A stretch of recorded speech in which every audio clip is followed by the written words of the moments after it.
We're joined by Alex Carey now on the Unplayable Podcast. We're in Hyderabad. We've just leading into the second warm-up match. We've got the first match against India not too many days away. Alex, it's your second World Cup.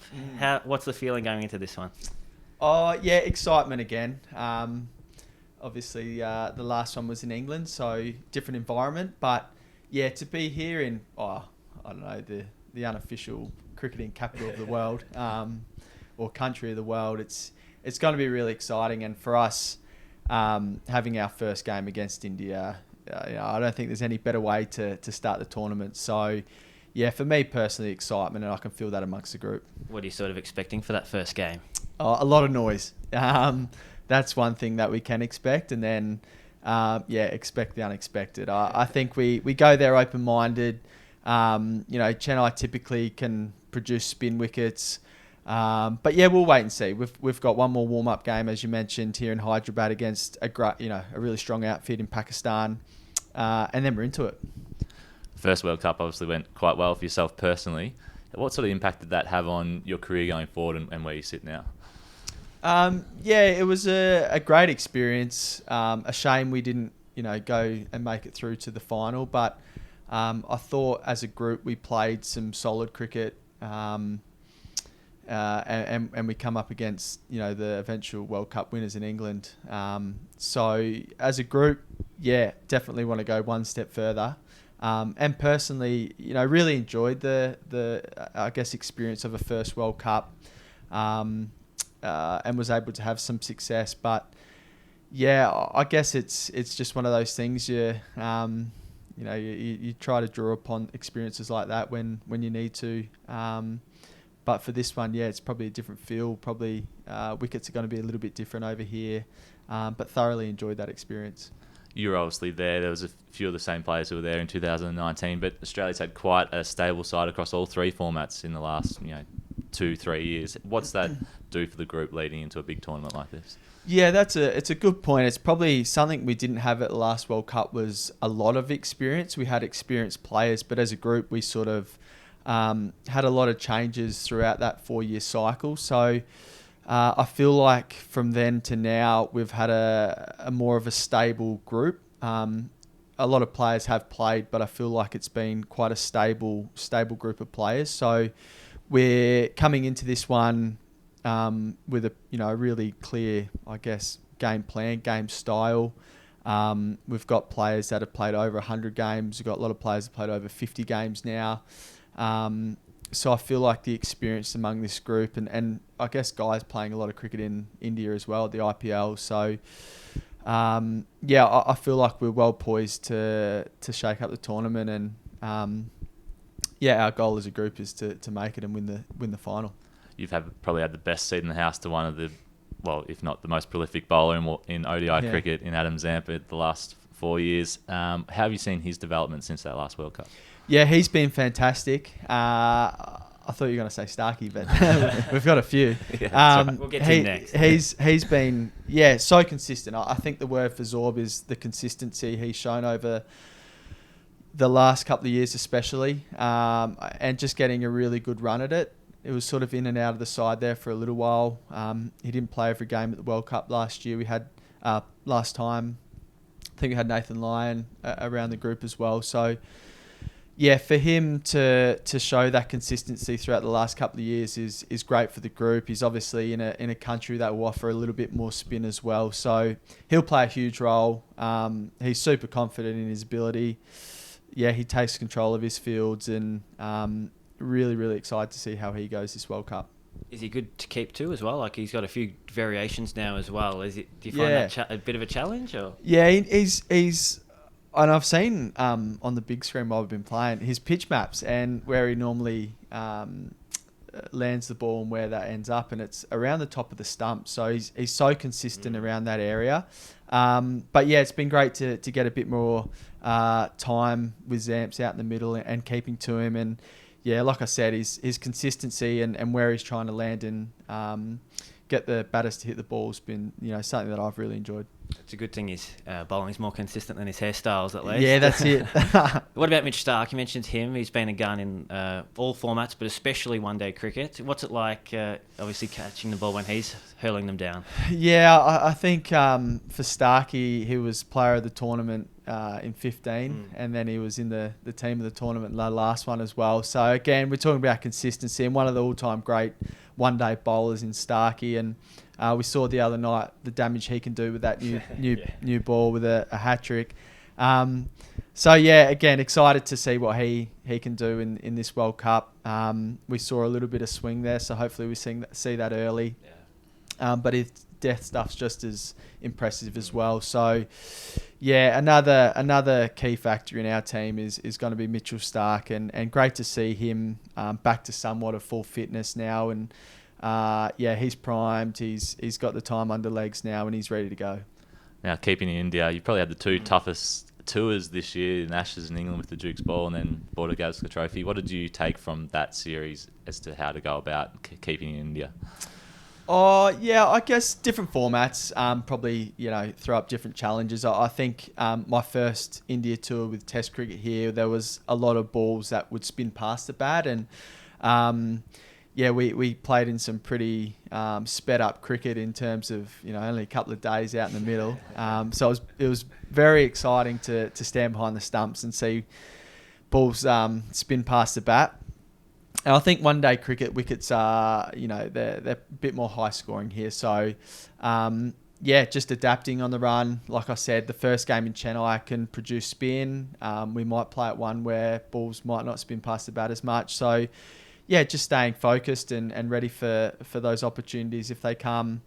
But I loved my experience over here in England earlier in the year. It's one of those ones as a keeper, you're coming over, you're expecting a lot of ball spinning past the bat, and it was very enjoyable. So if you had to explain to a non-keeper what changes you make for India, you wouldn't say anything specific? It's more a venue by venue sort of thing? Yeah, I think keeping a pretty sound routine in the basics and making sure, you're doing enough in practice, but we're also got short turnaround, so staying fresh and mentally fresh in especially countries like this where a lot's happening. It's really noisy, it's hot, you're traveling around a lot. I think mental freshness is one that's going to be key throughout this World Cup. But once you're out in the middle, it's probably getting a read of the wicket. If it's staying a bit low, come up closer to the quicks. If it's spinning, you're probably expecting the ball a bit more. So it's going to be very exciting. You would have spent a lot of time with Josh Inglis over the last few years as a second keeper. He's toured a lot with the Australian side. What's it like having a second keeper in the squad? And can you talk us through that dynamic between you two? Yeah, Josh and I have spent a lot of time together now, and my first trip to India was with Ingo in the MRF camp that we used to do. So we've spent a lot of time together and really close mates as well. So it's great to work alongside him. He's a fantastic player, fantastic keeper as well, and he's got his young one on tour, so I might be able to offer some advice with that as well. But he's been fantastic around the group, brings a lot of energy, and again, someone to bounce ideas off of, catch balls with, and have a laugh with. Your family coming over as well for the? Nah, they're not. I'm going without them this trip. So we're locking in for the 2 months, and might be a bit disruptive and tough for the kids to travel around. There's always little bugs you can pick up in countries, like this, and I've been sick before, and I just thought probably stay at home and stay at school, and we'll chat on FaceTime. It is a long tournament, so when you're not playing cricket and you're not training, how do you pass the time? What are you doing in the hotels? Are you exploring? What do you get up to? You try to get out as much as you can, and even if it's a dinner here and there, just to break it up. We stay in beautiful hotels though, so that's always nice to move on to the next one and get a different feel. Spent a lot of time in Marnus's room drinking coffee. That's been something that I think's changed the vibe around the group, is having a coffee machine, and a bit of a coffee club in the morning. Then you've lost half the day, which is great. Then you go off to training and exert some energy there. And normally by that time, put your feet up on the bed and we just had a blackout. Is that still rolling? We're on. Power's gone out, but we're still good. No, good. And then it's probably a Netflix. So there's enough to do. And once you're in tournament as well, you normally have later nights and you try to sleep in as long as possible. Spend a bit of time around the pool and just freshen up mentally. Yeah. We asked Marnus about the coffee club. 30 to 40 coffees a morning, he said he makes. What's he like behind the machine? Does he let everyone else have a go? He does, yeah. He's very generous and he's a great teacher as well. And he's been fantastic. He's one of the most generous blokes we have in this team. He's always got a smile on his face. So for him to, I guess bring over a coffee machine, bring over the beans. We'll get some oat milk goodness here as well from Steve Smith at some stage. And it'll be just like we're at home. So Marnus has got the beans, Steve's got the milk. What are you going to bring out? Not much. It's, there's myself, Sabah, Mitch Marsh, David Warner, a number of other people that come through. And normally within the group, someone's probably a little bit more tired, so then they're in the corner drinking their coffee, and then David Warner normally brings some sort of banter and energy. So it's just a great, I guess, vibe in the morning when, like I said, it's a long tour. So as long as guys getting out of the room, having a coffee, having a laugh, I think it's really beneficial. You got in a bit of trouble earlier this year with the reverse sweep from your wife in India. Is it going to come out during the World Cup? And absolutely. Been working on it?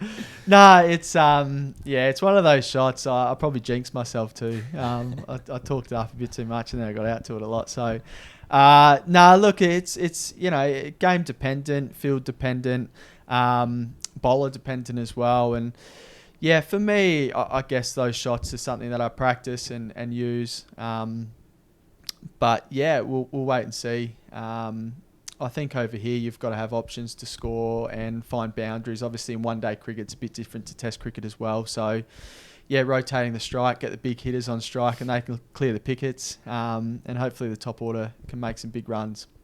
We've seen you sort of float up and down the middle order, not leading up to the World Cup, but over the last few years. You've sort of settled in that number 5 role now. How crucial is that spot going to be for the team going deep and getting those hitters into towards the back end? Yeah, I think the whole order is pretty crucial in terms of getting that score. Obviously, you want your top sort of 4 typically to score the big hundreds. So hopefully someone has a day out there, and when I come in, it's bat with them and rotate the strike and take it deep enough to send, your Stoinis, Maxwell, Greens out to not have to think too much about the scoreboard and just worry about trying to clear the pickets. And that's sort of the ideal way to go about it is a big 100 up top from your top 4, middle overs, rotate, keep the scoreboard pressure on, and then, with 10 overs to go, you want to see your Maxwells and these guys go out and smack them. So hopefully we can do that a few times. But, it's a role I love to play, is to try to be busy, run hard between the wickets, find the boundary, and, get those big hitters on strike. You got pretty close to 100 of your own in South Africa, 99. A bit of a smile after you went out and a pretty good catch. Can you talk us through what happened there? I thought there was a bit of mail. I wasn't smiling inside, that's for sure. 99, it's always a hard one, isn't it? I guess you take it. But, they hurt a bit. But, nice to get some runs on the board. We probably fluctuated a bit throughout that tournament. We started really well, and then we couldn't quite get a full performance on the board. And a lot of guys were sort of playing some new roles, different roles, and some injuries throughout. So we just weren't quite nailing our consistency there. And I think now we've come to India, played those first 2 games where they played some really good cricket against us, and then we're able to get that win on the board, which, I think will lead us into the tournament really well. So another good hit out tomorrow. And then on Sunday we're into it. So I think with the amount of cricket we've played, we're all primed and excited and ready to take on India game 1. Did you think you'd got away with it with the 99 when the catch was sort of going over? Oh no, not with Quinny around there. He took another good one the next match as well. So I'm glad we haven't got him behind the stumps for a little while. But it's just one of those things. I think you sort of know where the ball's going to be bowled and the field's out, and all you have to do is get a bit of bat on it, and somehow it hits your gloves, and you think about it for the next 24 hours. But that's all right. And you're also part of this ODI leadership group. I guess it's an unofficial group, but can you tell us what that involves and who's involved in it? It doesn't involve too much. We've got a lot of fantastic leaders amongst the group. So, for me behind the stumps, it's a good point to, fielding positions and a bit of a feel of the game. Paddy's obviously the leader in this group and doing a fantastic job. Steve Smith's been, as we know, a great tactical leader for many years. David Warner's there in around it as well, and Josh Hazelwood, and so there's guys that will sort of flow or bounce in and out of that, a meeting here and there. Mm-hmm. But on the field, there's so many. Maxwell as well has his say. He's always switched on. I'll probably miss one or two, but there's so many leaders amongst this group, and I think one of Paddy's strengths is he's so open to ideas and goes in really prepared. But if something's happening and you want to take something to him, then he's all ears. So there's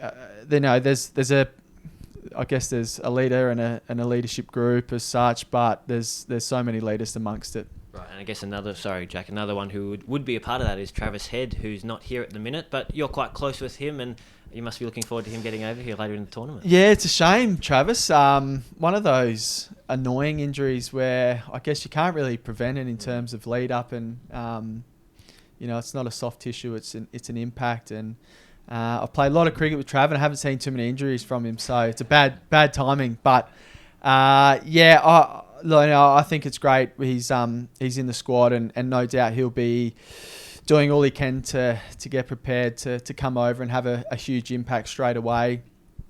But he's gone well. I think we're on track for 4 to 6 weeks, and it's probably less now. I'm not 100% sure, but no doubt when he's back, he'll come in and smack him as he has been, and bring a lot of energy to the group.